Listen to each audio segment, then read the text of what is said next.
വയനാട് മേപ്പാടിയിൽ സ്വകാര്യ കൃഷിയിടത്തിലെ check dam ഒരു ഗ്രാമത്തിനാകെ ഭീഷണിയായിട്ട് നാളേറെയായി.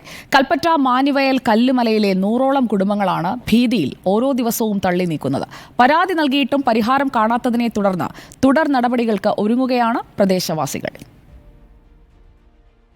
മേപ്പാടി പഞ്ചായത്തിലെ 22-ാം വാർഡ് പുത്തൂർ വയലിലെ കല്ലുമലയിലാണ് കാപ്പിത്തോട്ടങ്ങൾക്ക് നടുവിലെ ഈ ചെക്ക് ഡാം ഭീഷണിയാവുന്നത്.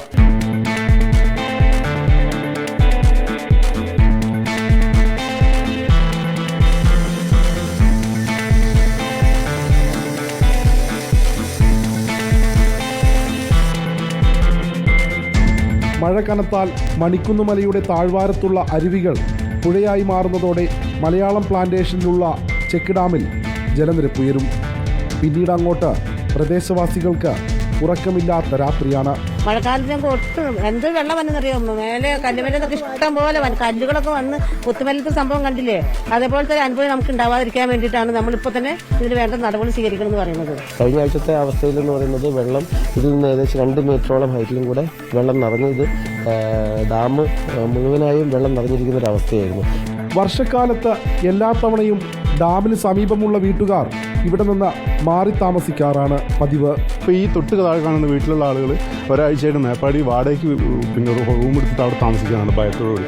അതുമാത്രമല്ല ഇതിൻ്റെ താഴേക്ക് 100ഓളം കുടുംബങ്ങൾ നേരിട്ടും ഇത് പോയിട്ട് ചെമ്പോത്ര മുതൽ കൽപ്പറ്റ വരെ വരുന്ന ഒരു തോടിൻ്റെ തോടിലേക്കാണ് ഇത് പോയിച്ചിരുന്നത്. ആ തോട് നമ്മുടെ എയർ ക്യാമ്പ് അടക്കമുള്ള കൽപ്പറ്റ വരെയുള്ള മുഴുവൻ പ്രദേശങ്ങളെ ബാധിക്കുന്നു. മാത്രമല്ല ആയിരക്കണക്കിന് ആളുകളെ മാറ്റിപ്പാർപ്പിക്കേണ്ട ഒരു അവസ്ഥ ഇതുണ്ടാവും.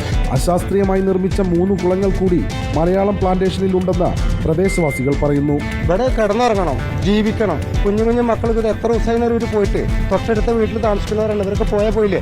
അശാസ്ത്രീയമായി നിർമ്മിച്ച ഡാം തകർന്നാൽ നിരവധി ആളുകൾക്ക് ജീവഹാനിയും വീടുകൾക്ക് നാശനഷ്ടവും സംഭവിക്കുമെന്ന ഭയത്താൽ ഓരോ ദിവസവും തള്ളി നീക്കുകയാണ് കല്ലുമല ഗ്രാമവാസികൾ. നിരവധി തവണ പരാതി നൽകിയിട്ടും അധികൃതർ തിരിഞ്ഞു നോക്കുന്നില്ലെന്ന് വീട്ടുകാർ പറയുന്നു. വിഷയത്തിൽ അടിയന്തര ഇടപെടലുകൾ നടത്തണമെന്നാവശ്യപ്പെട്ട് റവന്യൂ മന്ത്രിക്ക് പരാതി നൽകാനൊരുങ്ങുകയാണ് പ്രദേശവാസികൾ. കോട്ടനാട് എസ്റ്റേറ്റിലെ അശാസ്ത്രീയമായ തടയണ നിർമ്മാണം മൂലം ഭീതിയിൽ കഴിയുന്നത് 100-ലേറെ കുടുംബങ്ങളാണ്. മറ്റൊരു മുണ്ടക്കയും ചൂരൽമലയും ആവർത്തിക്കാതിരിക്കാൻ അധികൃതർ വേണ്ട നടപടികൾ സ്വീകരിക്കണമെന്നാണ് ഞങ്ങൾക്ക് പറയാനുള്ളത്. വീഡിയോ ജേർണലിസ്റ്റ് സബിൻ ചേത്തിനോടൊപ്പം reporter Deepak Mohan in Reporter, Wayanad.